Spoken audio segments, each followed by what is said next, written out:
students. So today we're going to start our chapter number 2, subject and predicate. तो जो हमारा एक sentence होता है उसको दो पार्ट्स में डिवाइड किया जाता है, एक होता है सब्जेक्ट और दूसरा होता है प्रेडिकेट। तो देखो एक सेंटेंस है, Mahi sat down to eat her lunch. तो जो माही है वो सब्जेक्ट है और जो बाकी का है वो सारा प्रेडिकेट। मैम हमें कैसे पता चलेगा कौन सा सब्जेक्ट है और कौन सा प्रेडिकेट? तो देखो सब्जेक्ट क्या होता है, जिसके बारे में बात होती है, यानी सेंटेंस में जिसके बारे में बताया जाता है उसी को हम सब्जेक्ट बोलते हैं, और फिर बाकी का आप अंडरलाइन कर दो प्रेडिकेट। और अगर समझना है तो प्रेडिकेट क्या होता है, जो भी चीज यानी सब्जेक्ट के बारे में बताई जा रही है, जो भी वो काम कर रहा है वो सारा पार्ट हमारा प्रेडिकेट में आता है। तो इस सेंटेंस में किसके बारे में बात हो रही थी? माही के बारे में, तो इसीलिए माही यहाँ पर सब्जेक्ट हुआ और जो बाकी का बचा हुआ है वो प्रेडिकेट हो गया। तो सब्जेक्ट क्या होता है? सब्जेक्ट वो पार्ट होता है जिसके बारे में कुछ भी चीज सेंटेंस में बताई जा रही है। It may be a word और अ ग्रुप ऑफ वर्ड। वो कोई सिंगल वर्ड भी हो सकता है या फिर ग्रुप ऑफ वर्ड्स भी हो सकता है। ऐसे ही प्रेडिकेट, प्रेडिकेट क्या होता है? प्रेडिकेट वो होता है जो कोई भी चीज सब्जेक्ट के बारे में बता रहा है, यानी वो क्या काम कर रहा है, उसके बारे में क्या चीज हमें बताई गई है। It always includes a verb, यानी उसमें हमेशा प्रेडिकेट में वर्ब प्रेजेंट होगी। अब वर्ब क्या होता है? वर्ब कोई भी काम, कोई भी एक्शन जो हम करते हैं, हम खाते हैं, हम बैठे हैं, हम खेल रहे हैं, हम पढ़ रहे हैं, तो वो सब क्या किसमें काम होता है? वर्ब में। तो प्रेडिकेट में क्या होगा? सब्जेक्ट के बारे में बताएगा और उसमें वर्ब हमेशा इंक्लूड होगी। Every sentence tell about someone of something, what they are and what they are do. तो हर सेंटेंस में क्या होता है? ये होता है कि किसके बारे में है और कोई काम क्या कर रहा है। सेंटेंस वही तो होता है, या तो किसी के बारे में होगा और वो क्या काम कर रहा होगा, यही तो सेंटेंस होता है। तो इसी के बारे में पूरा सेंटेंस होता है। इसी के बेसिस पे हमने सेंटेंस को दो पार्ट्स में डिवाइड किया है, सब्जेक्ट और प्रेडिकेट में। तो a mother loves her children, इसके बारे में बात हो रही है, मदर के बारे में। तो यहाँ पे क्या हुआ? सब्जेक्ट अ मदर, और इसका हमने क्वेश्चन क्या होगा? What loves her children. तो कौन अपने बच्चों को प्यार करती है? मम्मी। तो मदर के बारे में बताया जा रहा है, तो मदर यहाँ पे सब्जेक्ट बना। और मदर काम क्या कर रही है? शी लव्स हर चिल्ड्रन, यानी वो अपने बच्चों से प्यार करती है। तो ये बाकी का बच्चा हुआ प्रेडिकेट। द लायन रोड, किसके बारे में बात हो रही है? लायन के बारे में। तो द लायन यहाँ पे क्या बन गया? सब्जेक्ट, और रोड बन गया। लायन काम क्या कर रहा है? रोड, यानी दहाड़ने का। तो देखो ये क्या बना? प्रेडिकेट। और अब की बात जो सब्जेक्ट है वो दो, उसका बन गया वर्ड्स का। तो सब्जेक्ट सिंगल भी हो सकता है और ग्रुप ऑफ वर्ड्स भी। ऐसे ही प्रेडिकेट सिंगल भी हो सकता है और ग्रुप ऑफ वर्ड्स भी हो सकता है। इसके काम पर डिपेंड करता है, यानी क्या सेंटेंस में बताया गया है। The pretty girl was wearing a blue frock, किसके बारे में बात हुई है? द प्रिटी गर्ल के बारे में। तो ये यहाँ पर सब्जेक्ट बन गया, और was wearing a blue frock ये बाकी का बचा हुआ क्या बना? प्रेडिकेट। तो आप थोड़ा समझ आ रहा है ना सब्जेक्ट कैसे लिखते हैं, प्रेडिकेट कैसे। तो cat sleeps under the bed, तो किसके बारे में बात हो रही है? कैट के बारे में। तो द कैट यहाँ पे सब्जेक्ट बना और बाकी का बचा हुआ प्रेडिकेट।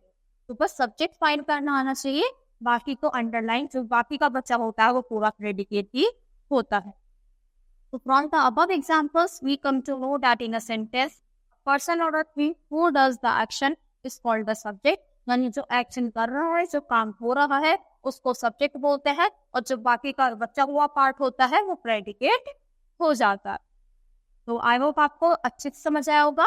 देखो अब हम आगे बढ़ते हैं। To identify the subject we put the question like who और व्हाट, यानी कौन या वो क्या काम कर रहा है। तो ऐसे ही तो हमने अभी सीखा है।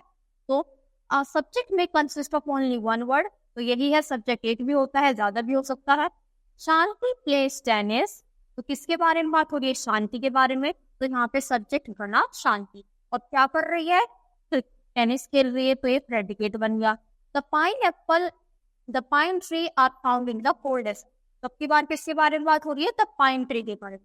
तो देखो एक से ज्यादा वर्ड बन गया सब्जेक्ट, और यहाँ पे सिंगल वर्ड बन रहा था। तो कुछ भी हो सकता है, एक भी हो सकता है, ज्यादा भी, और जो बाकी का बचा हुआ है वो सारा क्या बन गया? Predicate. So the subject is usually placed in the beginning of a sentence, but it does not mean that any word in the beginning is always a subject. तो माना कि सब्जेक्ट पहले आता है प्रेडिकेट बाद में, पर ऐसा जरूरी नहीं है कि जो स्टार्टिंग वाला पार्ट है वो हमेशा सब्जेक्ट ही होगा। तो देखो सिट इन दिस क्लास, तो in this sentence this class the subject is in the end. क्या है सिट इन दिस क्लास, यानी इस क्लास में बैठो। तो यानी ये जो सब्जेक्ट है तो क्लास है, तो ये हमेशा अब की बार कहाँ आया, एंड में। तो ऐसा जरूरी नहीं है कि स्टार्टिंग वाला सब्जेक्ट होगा और बाद वाला प्रेडिकेट, बस हमें उसे निकालना आना चाहिए। तो राइट द लेटर, क्या लिखना है, वह लेटर लिखना है। लेटर के बारे में बात हो रही है, तो देखो अब की बार भी लेटर बाद में आया, तो लेटर सब्जेक्ट है और बाकी का प्रेडिकेट। ब्रश योर टीथ, किसके बारे में बात हो रही है, ब्रश के बारे में नहीं, टीथ के बारे में।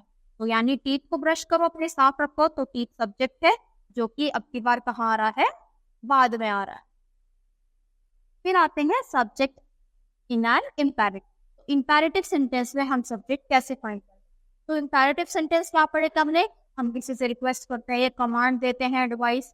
तो इनमें क्या होता है, जैसे ईट योर लंच, इसमें हमें सब्जेक्ट होता ही नहीं है, हमें पता ही नहीं चलता सब्जेक्ट क्या लेना है। इसमें हम अज्यूम करते हैं कि हमें क्या लेके चलना है, इनको हम यू लगा कर रीड करते हैं। तो यू, इसमें जो यू होता है वो सब्जेक्ट का काम करता है, और जो सेंटेंस गिवन है वो पूरा प्रेडिकेट का। तो कीप क्वाइट, तो इसमें सब्जेक्ट मिला नहीं मिला, तो इसको हम कैसे पढ़ेंगे, यू कीप क्वाइट। तो यहाँ पे सब्जेक्ट क्या होगा, यू, और कीप क्वाइट क्या होगा, प्रेडिकेट। तो ईट योर लंच, तो यू ईट योर लंच, हम इसको ऐसे पढ़े। फाइंड करना है, इंपैरेटिव में सब्जेक्ट नहीं होता, उसमें हम यू को क्या मानते हैं, सब्जेक्ट मानते हैं। फिर आते हैं हमारे interrogative sentences, the subject comes after the helping verb. अब हेल्पिंग वर्ब देखो, एक होती है मेन वर्ब और एक होती है हेल्पिंग वर्ब। तो मेन वर्ब तो होगी जो भी हम काम करेंगे, उससे पहले जो वर्ब लगती है उसको हम हेल्पिंग वर्ब बोल देते हैं, यानी जो इसकी हेल्प करती है। और सब्जेक्ट क्या होता है इसमें, इंटेरोगेटिव में जो सब्जेक्ट होता है वो हेल्पिंग वर्ब के बाद आता है। तो देखो, have you finished your homework, तो फिनिश्ड क्या हुआ, यहाँ पे वर्ब हुआ, और यहाँ पे क्या आ रहा है, योर होमवर्क, तो ये सब्जेक्ट बाद में आ गया। तो आर द स्टूडेंट सिंगिंग, तो क्या बच्चे क्या गा रहे हैं, तो are you coming from, would you like some coffee. तो to find out the subject in these sentences we have to ask question line। तो इनका अगर हमें सब्जेक्ट फाइंड आउट करना है तो हम इसमें कैसे क्वेश्चन पूछ कर देखेंगे। तो who is crying, is the baby crying, कौन रो रहा है, बेबी रो रहा है, तो बेबी क्या हुआ यहाँ पे, subject. Here the baby is the subject. Who is singing, or the student singing, who singing, कौन गा रहा है, बच्चे, तो द स्टूडेंट्स यहाँ पे क्या हुआ, सब्जेक्ट। इनके सब्जेक्ट पर ऐसे फाइंड करते हैं। तो आर यू कमिंग फ्रॉम, कौन आ रहा है, तो यू, तो यहाँ पे क्या हो गया, सब्जेक्ट। तो ऐसे हम क्या करेंगे, सब्जेक्ट को फाइंड करेंगे। तो is, am, are, was, were, has, have, do and does can be used as helping. देखो अब हेल्पिंग मेन वर्ब तो क्या होगा, वही जो वर्ब होती है, रीड, लिसन, ईट, स्लीप, तो वो सारी होंगी। और जो ये वाले वर्ब होते हैं, words is, am, are, was, were, has, have, जैसे डू, डज, तो ये हेल्पिंग वर्ब की तरह काम करता है, यानी मेन वर्ब से पहले ये लगकर उनकी हेल्प करता है, तो इसीलिए उनको क्या बोलते हैं, हेल्पिंग वर्ब। तो आई होप ये पूरा चैप्टर आपको अच्छे से समझ आया होगा और सारी चीजें अच्छे से क्लियर होंगी। So that's all for today. Thank you.